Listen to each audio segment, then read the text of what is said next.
In a peaceful village, two brothers named Frank and Rufus, who work as emergency medical technicians, EMTs, decide to rob the local bank one night while the bank staff are sleeping nearby. During the robbery, a bank teller sets off the alarm, alerting the guards. Rufus ends up fatally injuring one guard while Frank and Rufus deal with the others in the chaos. While escaping, EMT unintentionally takes Rufus's horse, which makes Rufus angry. Frank gets hurt in the leg during their getaway, and they are chased through fields until they find refuge at a horse ranch. Hungry and tired, they decide to steal food and fresh horses from the ranch.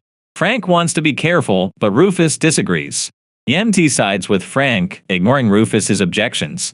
At the ranch, they meet Jim Caulder, the owner, who reluctantly lets them rest their horse but ends up getting killed by Rufus, who acts impulsively. EMT tells Rufus to cook in Jim's house despite his disrespectful behavior towards Jim's wife, Han. Rufus complies but encounters Han, who tries to defend herself. However, Rufus and his brothers overpower her. They spend the day drunkenly with her before leaving the next morning, setting the house on fire and taking the ranch's horses. Han, now alone and grieving, buries her husband and takes his gun, setting out on foot. Han encounters Thomas Price at an abandoned well. Initially wary, Han eventually trusts Thomas, who disarms her but is later knocked out by Han when she investigates his belongings and finds a corpse. Han decides to learn from Thomas and trains with his gun, despite his warnings against seeking revenge. Han follows Thomas persistently, and he offers her some supplies before leaving. However, Han tracks him down again and catches up with him at his campsite. Meanwhile, EMT tends to Frank's leg injury as they rest in the wilderness. They argue, blaming Rufus for their predicament and their father's death. Suddenly, they spot a posse approaching and flee. They meet up with Thomas and Han, who provides Han with spare clothing. Thomas plans to take Han to Mexico to get her a firearm. They traveled together until they reached a town where Han learned the truth about who killed her husband from the sheriff. Meanwhile, Thomas played games in the saloon while Han talked with the sheriff, causing a commotion when she mentioned Thomas's name.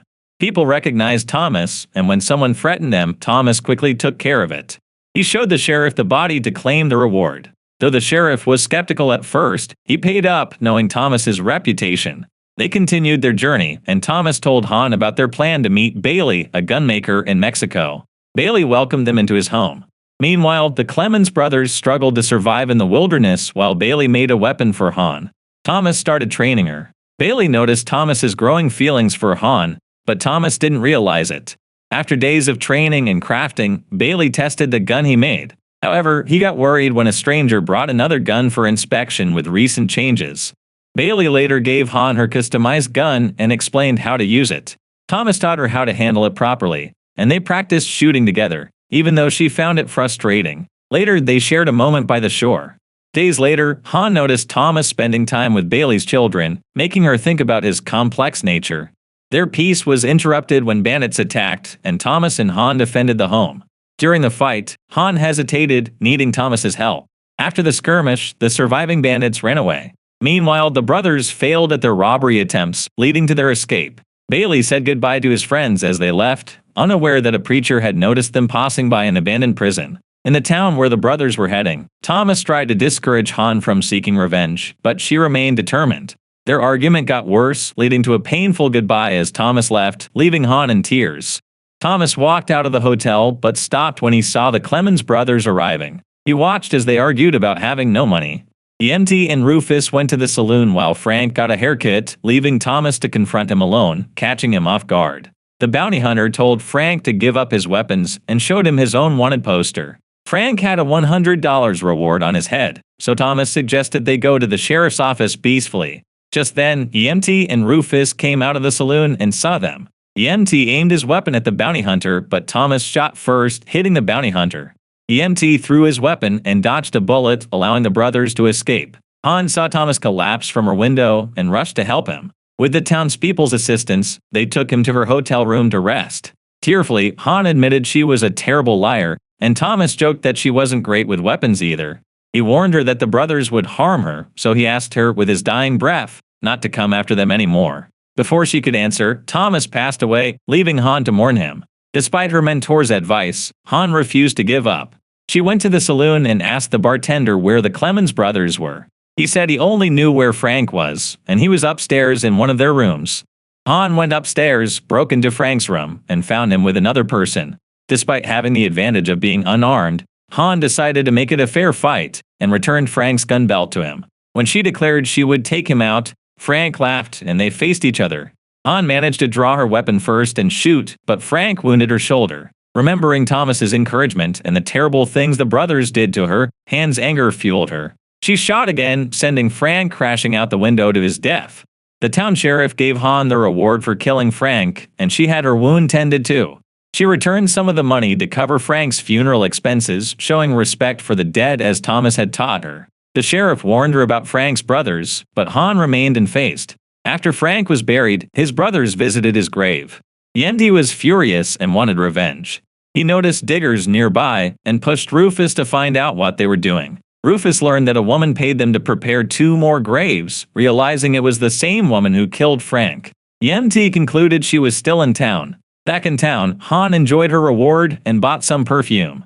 However, Rufus passed by and recognized her. He confronted her with a weapon, but Han showed no fear. Rufus mocked her, recalling their time at her old home. Then he told her to go with him to EMT so they could enjoy her company again before harming her. In one quick move, Han fired the hidden weapon in her arm sling, shooting down Rufus, ending him. Afterward, she collected his bounty, leaving enough money for 2 funerals this time, sure that TMT would soon join his brothers. Recognizing how dangerous her desire for revenge was, the sheriff ordered her to leave town before innocent people got involved. She wondered why he didn't drive the brothers out of town as well. The sheriff said they were just wanted fugitives who weren't causing trouble in town until she started fighting them. Angry, Han told him to send DMT to the nearby abandoned prison so she could settle their battle without bothering anyone. As she left, the sheriff commented that she was tough. Han argued that there's no such thing as tough women, only soft men. Afterward, she rode out of town to the abandoned prison. Meanwhile, EMT learned about Rufus's death and that Han was leaving money for their funeral. This offended him, so he took a portion of his supposed funeral money and made his way to the prison. The sheriff told him to make Han's death look like self-defense. EMT arrived at the prison as the wind picked up. Seeing the place quiet and empty, he searched with his weapon ready. Suddenly, a weapon was fired from afar but missed. Han was hidden somewhere in the facility. EMT continued searching, climbing guard posts and looking around. Eventually, he noticed a shadow moving in the distance. Assuming it was his enemy, he went in that direction and found Han, who was still unaware of his location. Quietly, he took a knife from his jacket and aimed to throw it at her. Another weapon was fired, sending EMT's knife flying. The preacher appeared from behind a beam, having saved Han's life from the man behind her. Then the preacher put his weapon away, urging them to settle their duel fairly. Han holstered her weapon, waiting for EMT to do the same. However, he laughed, finding it amusing that a woman challenged him. Remembering what Thomas taught her, Han shot him as he reached for his weapon, causing him to fall down the steps. She remembered his atrocities against her, fueling her to shoot him again, finally ending his life and her revenge. Despite winning, Thomas's warning that she would lose herself echoed in her mind, accepting that her life had changed forever. Han headed back to town, carrying EMD's body to collect her reward, following her mentor's footsteps as a bounty hunter. She thought about how she thought she was okay, but ended up this way, getting used to the pain.